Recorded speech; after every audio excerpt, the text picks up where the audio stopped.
Šiandien noriu su jumis kartu paskaityti Hebrajams 11 skyrių, 6 eilutę.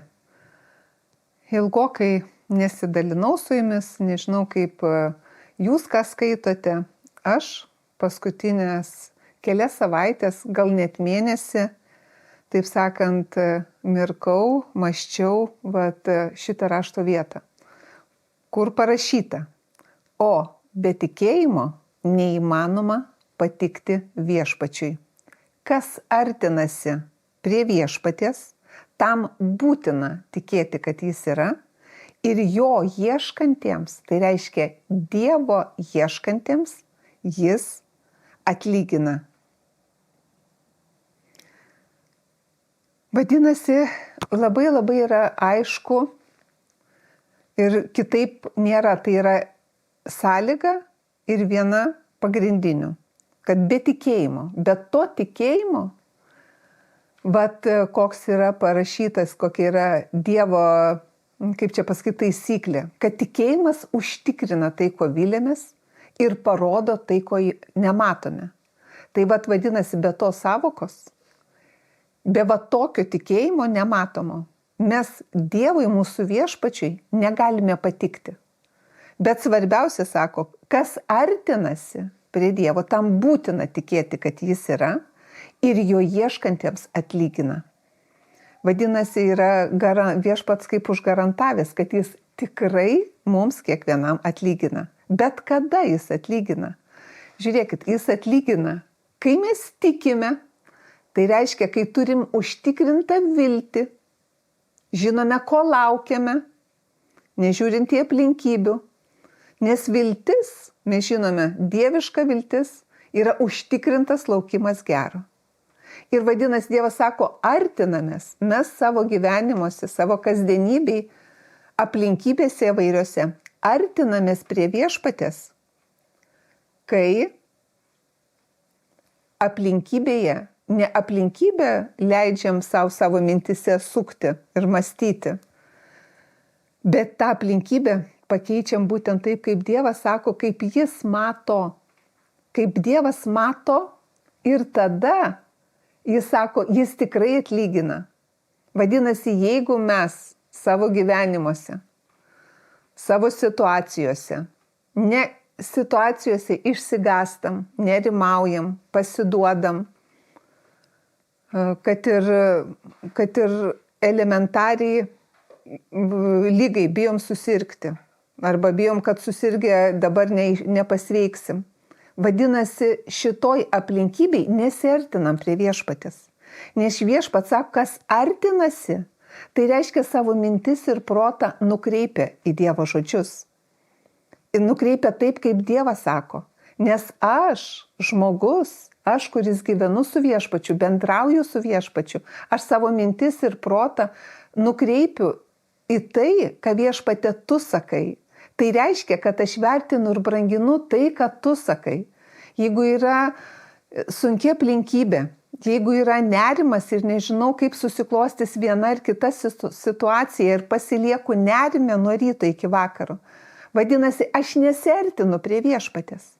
Nes jeigu aš artinuosi, nes artinuosi hebrajų kalboj reiškia priimu tai, ką viešpatė tu sakai.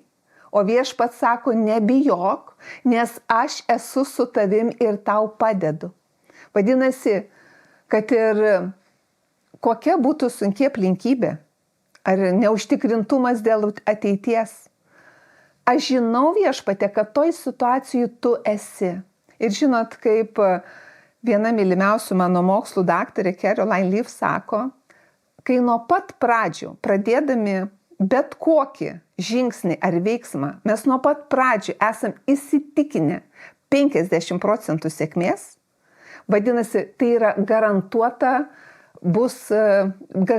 bus rezultatas. Kai aš nuo pat pradžių tikiu ir laukiu, esu įsitikinęs tą sėkmę, tai yra didžiulės, kaip čia pasakyti, rezultatas, kad aš tikrai to sulauksiu. O iš kitos pusės tai yra viešpaties viltis, nes viešpaties viltis tai užtikrintas laukimas gero. Dar tai, ko nėra. Dar tai, ko mano akis nemato. Bet aš žinau, Dieve, kad tu veiki toj situacijoje. Kaip ir šitoj rašto vietoje, kur ir skaitom, kad be to tikėjimo, užtikrintumo, tai, ko laukiam gera, neįmanoma patikti Dievui. Neįmanoma. Ir tada toliau aiškina, kas artinasi prie viešpatės. Aplinkybėse savo mintis ir protą nukreipia į tai, ką Dievas sako. Ką ne aplinkybė sako, ne žmonės sako, ne kaimynai sako, galų gale ne valdžios atstovai sako, bet aš klausau ir žinau, kad Dieve tu sakai ir tai man yra aukščiausias autoritetas. Tai reiškia, aš artinuosi prie viešpatės, aiškiai tai sako, tas artinasi prie viešpatės ir jam būtina tikėti, kad Dievas yra ir ieškančiam atlygina. Tai reiškia, užtikrintai garantuoja, kad tas rezultatas tai, ko aš laukiu. Ar aš laukiu išgydymo, ar aš laukiu, kad darbe išspręsiu klausimą, ar aš laukiu, kad pakels man į kitas pareigas. Ar aš laukiu nežinau, ko kiekvienas mes laukiam. Jeigu aš laukiu ir toj aplinkybei ne baimė, nerima ir abejonės sau leidžiu mąstyti ir kalbėti. Bet aš aplinkybėse pasilieku ir priimu. Ir tai yra, viešpats sako, nuolanki širdis, kuri priima, nežiūrinti tai, ką mato akis, priima tai, ką viešpate tu sakai. Nors nematau, nors dar nėra, nežinau, kaip bus. Ir aplinkybės, sakykime, yra prieš, atrodo, kad tikrai tas neįvyks. Bet Dieve, aš pasitikiu, kad tu veiki ir man padedi. Ačiū tau, Dieve. Vat kiekvieną kartą, kai ateina mintis, nebus, nepasiseks arba negyju, negaliu pasveikti, kiekvieną kartą atsisakyti tos minties ir pradėti savo kalbėti tai, ką Dievas sako. Viešpatie, ačiū, nes tu sakai, kad tu išgydei visas mano ligas. Aš dėkoju, kad aš sveikstu, kad aš gyju, kad aš keliuosi iš lovos, kad mano ląstelės atsinaujina. Ir žinot, jūs paliekat ir uždarot tas duris tam negatyviam aplinkybių mąstymui ir jūs pradedat ir priimat tai, ką viešpats sako, kad jis išgydo, gydo ir atstato.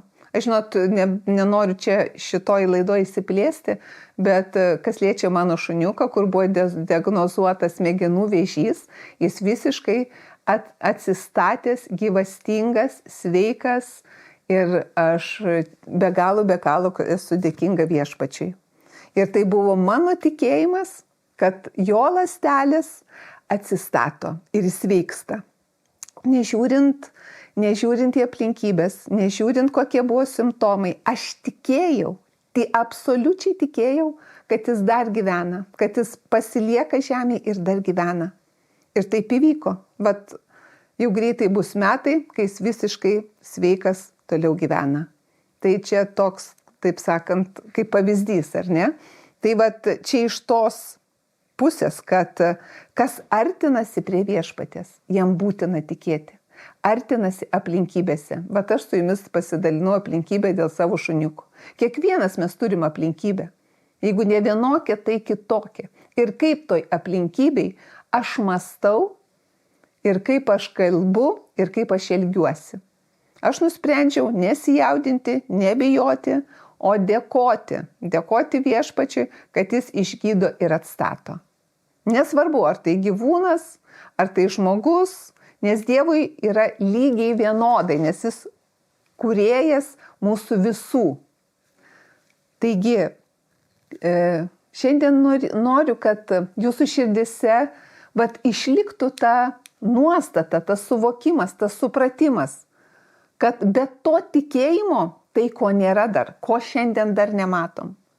Jeigu tokio tikėjimo neturim, turim būtiniausiai pradėti ieškoti tokio tikėjimo ir jį auginti savo širdise. Nes tikėjimas ateina, mes žinom, raštas aiškiai sako, iš kur ateina ir kaip atsiranda tikėjimas. Iš klausymo teisingo turinio ir būti teisingoje aplinkoje, tinkamoje. Ta aplinka, kuri tave palaiko, kuri tave įkvepia. Taigi, be tikėjimo neįmanoma patikti viešpačiui. Ir kas artinasi prie viešpaties, jiem būtina tikėti, kad jis yra ir uoliai ieškantiems jis atlygina. Žinot, čia dar yra tas žodis, nebereikalo, uoliai, ne bet kaip. Nežinot, per vieną ausį ėjo, per kitą išėjo. Ir po minutės jau neprisimenu, ką klausiau arba ką skaičiau. Uoliai. Tai reiškia dėmesį visą skiriu.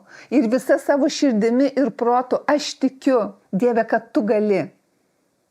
Kad tu gali ir kad tu atlygini. Suprasti. Ir kad mūsų ausise, mūsų mintise ir protuose skambėtų tas garsas, tas suvokimas mūsų mintise būtų ir mūsų širdise tvirtintųsi, kad viešpatie tu atlygini, kad tu atlygini. Ir tegu tai, ko jūs laukite, tai per kokias aplinkybės jūs einate, tegu Dievo šitie žodžiai mums palikti, tegu jūs įkvepia, stiprina, laiko, nukreipia jūsų kelią kiekvienos dienos, kiekvieno pasirinkimo. Nes viešpats ir sako, kad jis yra mūsų šviesa ir mūsų kelias ir mūsų tiesa. Tiesiog rinkimės, kad ir labai sunku, kad nežinom, ką būna daryti. Nežinom, kuriuo keliu eiti, ką daryti, ką pasirinkti. Tiesiog nuspręskim paimti ir skaityti raštą, įsijungti gero turinio, klausyti, tikėjimo turinio, kad per tai ateitų ramybė į mūsų širdį, kad nurimtume ir teisingai pasirinktume tikėti ir laukti gerą. Taigi, kartu su jumis galime ir noriu pasimelsti už visų mūsų poreikius, už kiekvieną jūsų poreikį. Ir suprastume, kad mes dabar, kai melčiamės, tai reiškia, mes bendraujam tiesiogiai su viešpačiu, su kūrėju, kuris ir sako, kad aš jums atlyginu, artinkitės prie manęs. Būkite užtikrinti, kad kai jūs artinatės, tai vadinasi, mes dabar artinamės prie viešpatės, nukreipiam į jį savo mintis ir protą ir tikime, kad viešpatė kokia situacija bebūtų, kad tu ramini mūsų širdis, kad tu teiki mums paguodą. Ačiū tau viešpatė, kad tu esi su mumis ir kad gera, tobula tavo valia kiekvieno iš mūsų gyvenimuose tegu reiškiasi iš nematomo pasaulio į šitą fizinį mūsų pasaulį, į mūsų gyvenimus. Tegu tavo ramybė viešpatė, tavo išmintis, tegu pildo mūsų mintis ir širdį. Dėkojam tau viešpatė. Jėzaus Kristaus vardu. Amen.